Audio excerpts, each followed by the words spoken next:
we have a lot of work to do. And that is why we are here today to stand together and tell Congress we need a jobs bill, and we need it now. We cannot wait. Jobs must come now. We have to be able to provide for our families. We have to be able to put a roof over our heads and not be kicked out of our house when the bank comes.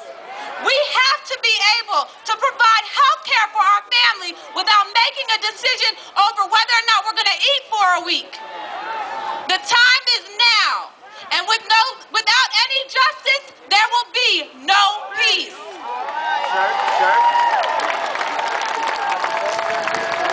That's right. No justice. No peace. No justice. No peace. From the halls of Congress to the Washington Monument. No justice. No peace. First, giving honor to God, who is the head of my life. I'm so proud, privileged to be a part of today. Coming from a corporate world, I look out and I say to Reverend Sharpton, I am here to help build this organization so that it can keep spreading the news that we will not be satisfied till justice rolls down like water, and as Dr. King said, righteousness like a mighty stream. We are here today to talk about the fierce urgency of now.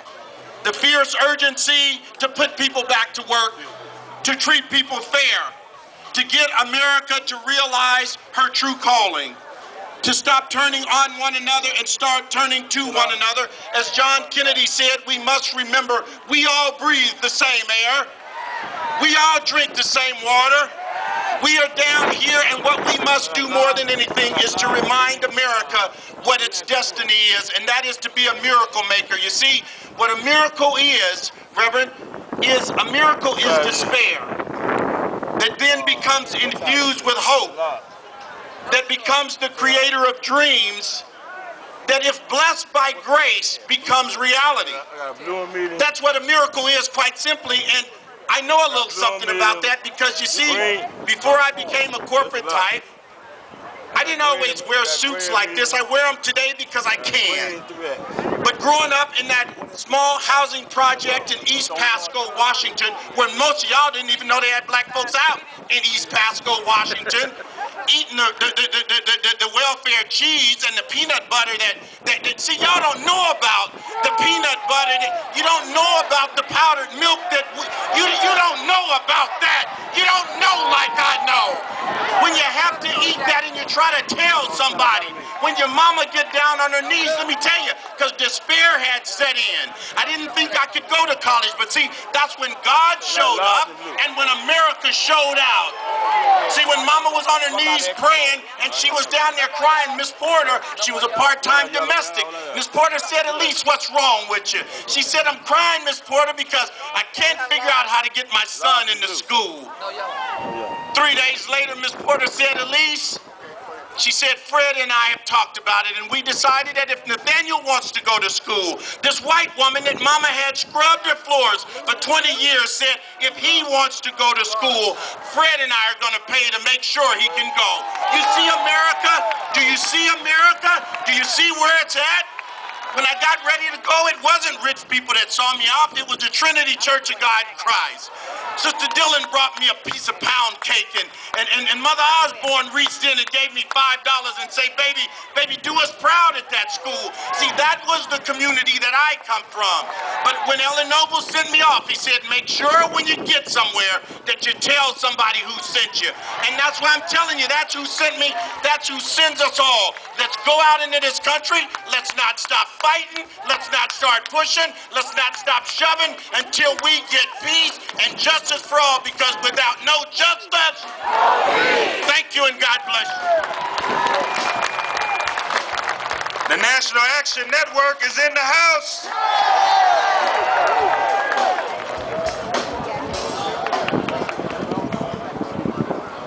I am a former teacher. When I lived here in D.C., I taught at Walker Jones Elementary and Ballou Senior High School. We know that there is an assault on teachers. Make no mistake about it. Dr. King stood with teachers. We should stand with teachers. Here, representing the National Education Association, please welcome Joyce Powell.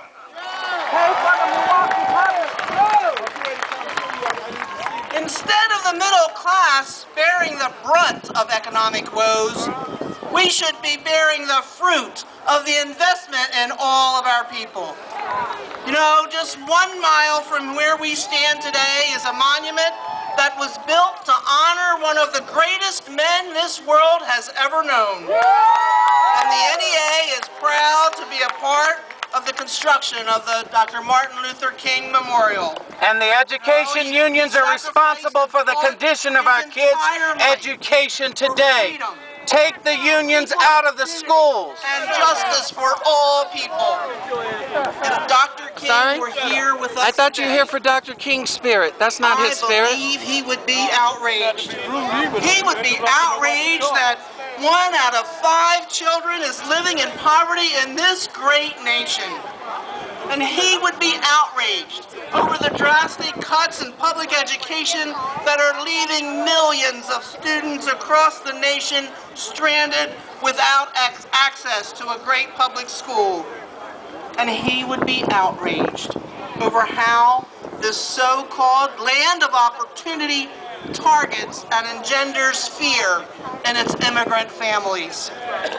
He would be outraged over the fact that the top 1% of America's income earners control 40% of America's total wealth.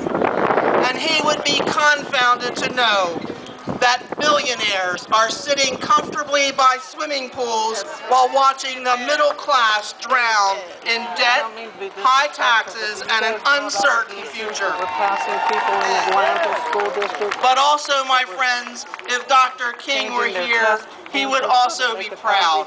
He'd be proud to see that we recognize that the struggle is not over. And he would be fired up that we have committed ourselves not only to his dream, but to his task of ensuring equal opportunity for all. Now, as he stood and led the March on Washington for Jobs and Freedom some 48 years ago, he would stand with us today and he would call on Congress and the President to work together to put Americans back to work. The labor movement has a strong history of supporting the struggle for civil rights, and NEA has been part of that history. And lining your We pockets. understand that there's only one way to close the gap in opportunity and equality, and there's only one way to build our economy. We need a strong labor movement.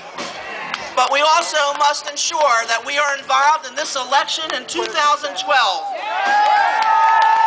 Because if we want to see daylight, we must demand the kind of representation that will lift up the middle class and not tear it down. President Obama has been a friend to the middle class and to the labor movement. He's what we need to move this country forward. And together, we must continue to take a stand for freedom, for liberty and justice, not just for the few, not just for the some, but for the many, for all people. And we won't take no for an answer. In unity and solidarity, thank you so very much.